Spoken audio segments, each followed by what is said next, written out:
Olá pessoas, hoje nós vamos falar de mais um mecanismo de defesa. Aliás, esse mecanismo de defesa na verdade são três partes e logo mais eu vou explicar por que são três partes.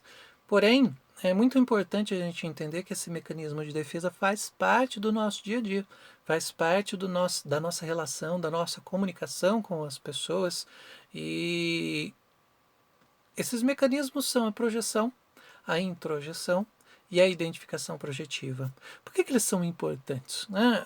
Quando somos bebês, no primeiro momento nós não temos a identificação do mundo externo. Somos somente nós, um momento mais narcísico. Né?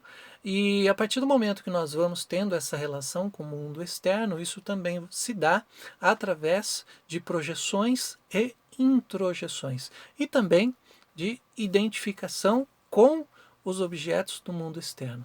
E a partir disso a criança começa a se desenvolver, tendo essas idas e vindas de projeções e introjeções.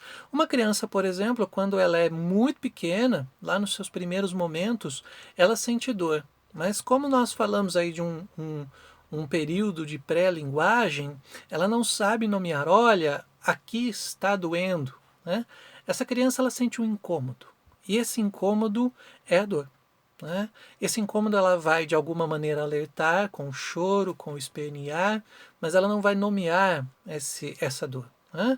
Quando elas vão crescendo, elas vão tendo essa relação entre o bom e o ruim, entre o bom e o mal, e elas vão criando esse consenso do que é projetado e do que é introjetado, e também a identificação. Né?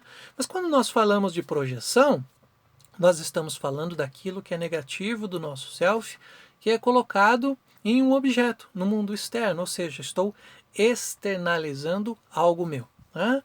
E externalizar algo meu é uma tentativa de transformar aquele perigo interior em algo exterior para que, de alguma forma, tente entender isso que acontece.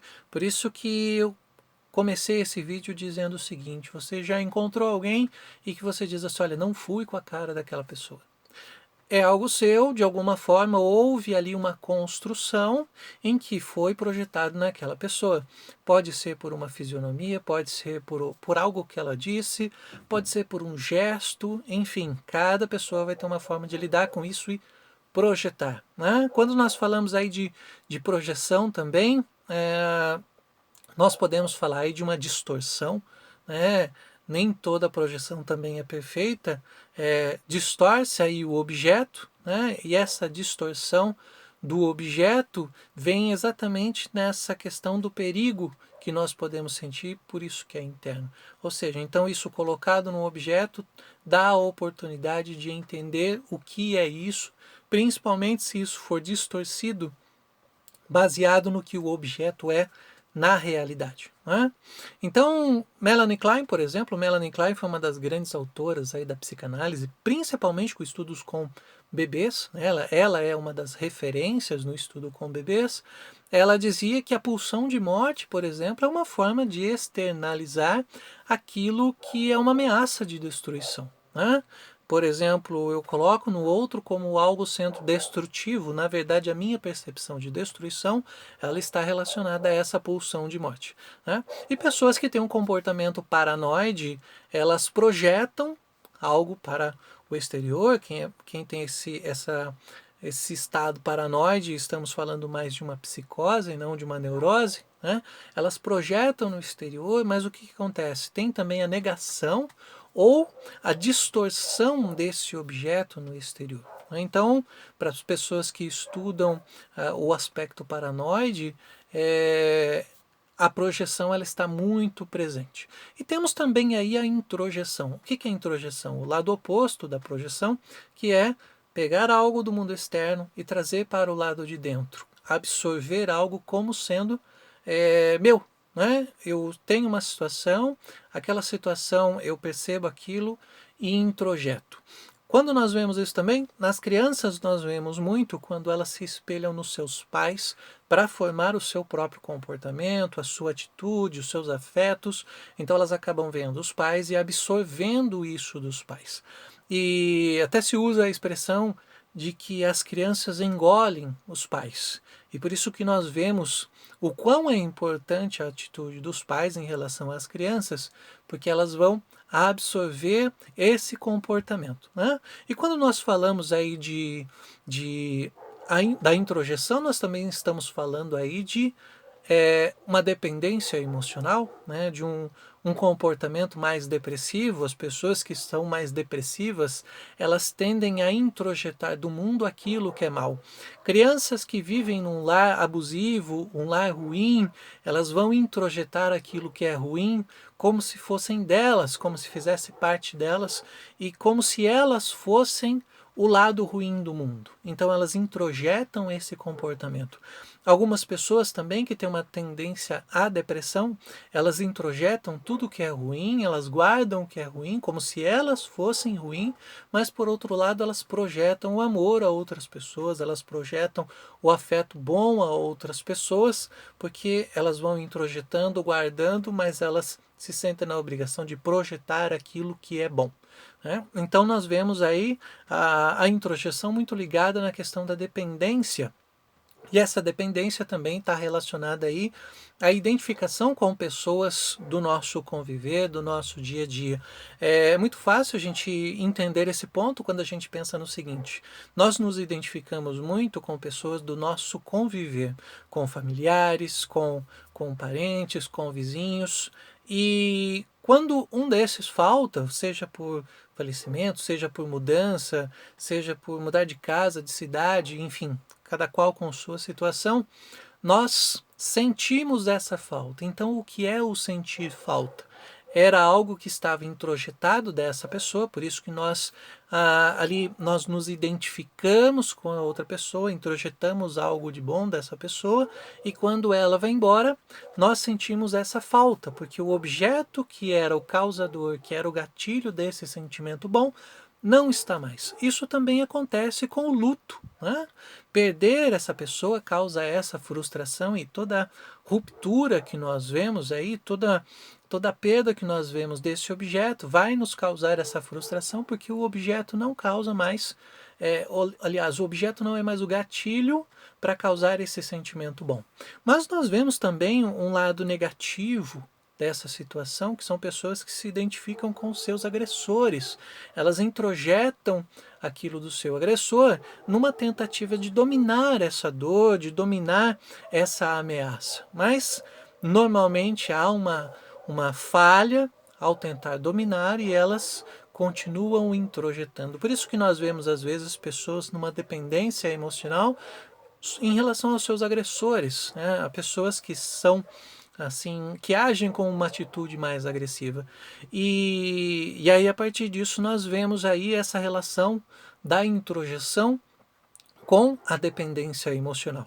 Por outro lado, nós temos também a identificação projetiva, que é projetar no outro e se identificar com aquilo que o outro está fazendo. No consultório clínico, por exemplo, é muito comum isso acontecer com analistas. O paciente projeta um sentimento, até o que nós falamos muitas vezes de transferência, usamos esse termo, projeta um sentimento no analista e depois busca essa identificação da atitude do analista, ou mesmo o analista passa a agir daquela maneira, configurando aí essa identificação projetiva, né? Então, quando a gente fala dessa forma, nós estamos falando aí de uma capacidade do nosso aparelho psíquico, do nosso self, de se desvencilhar ali e se colocar em outro objeto, né? Se colocar de uma forma a identificar. Quando isso acontece, quando acontece esse se identificar com outro objeto, acaba causando essa confusão entre quem sou eu e quem é o objeto, né?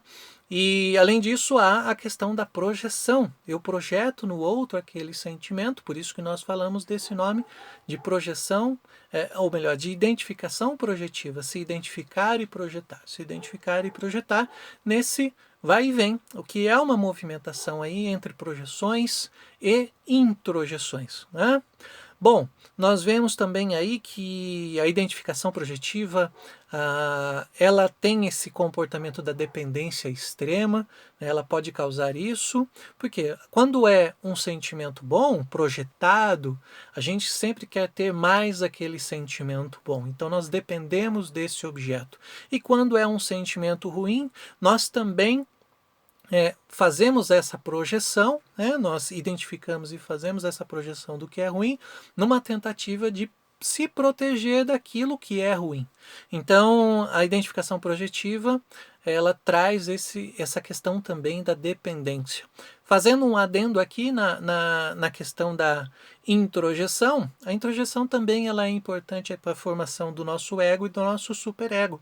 A partir do momento que as crianças vão se relacionando com os seus cuidadores, elas vão introjetando esses comportamentos. Então, há uma importância muito grande aí para a formação do ego e do superego. E nós também temos aí a criação do nosso mundo externo e do mundo interno, né? Dessa relação externo e interno. Por isso que a identificação, a projeção, a introjeção são importantíssimas nesse momento da formação psíquica.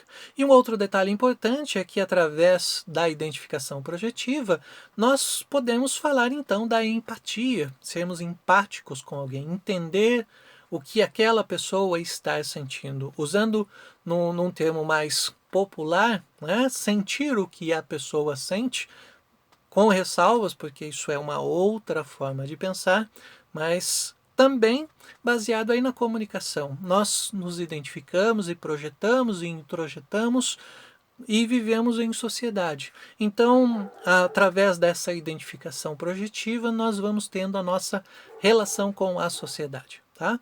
E por que isso é importante? Nós temos que saber identificar o que acontece nessa relação entre introjetar e projetar. O que nós estamos projetando, o que nós estamos introjetando, lembrando que o que nós projetamos, o que nós colocamos para fora é algo que na verdade é nosso, e o que nós introjetamos é algo que na verdade é do objeto, nós estamos trazendo como se fosse nosso. Num processo de terapia, num processo analítico, o terapeuta ele pode trabalhar nessa área, o psicanalista pode trabalhar identificando esses pontos para saber o que a pessoa de fato está passando, se ela está num estado depressivo, por que ela está introjetando e o que ela está introjetando.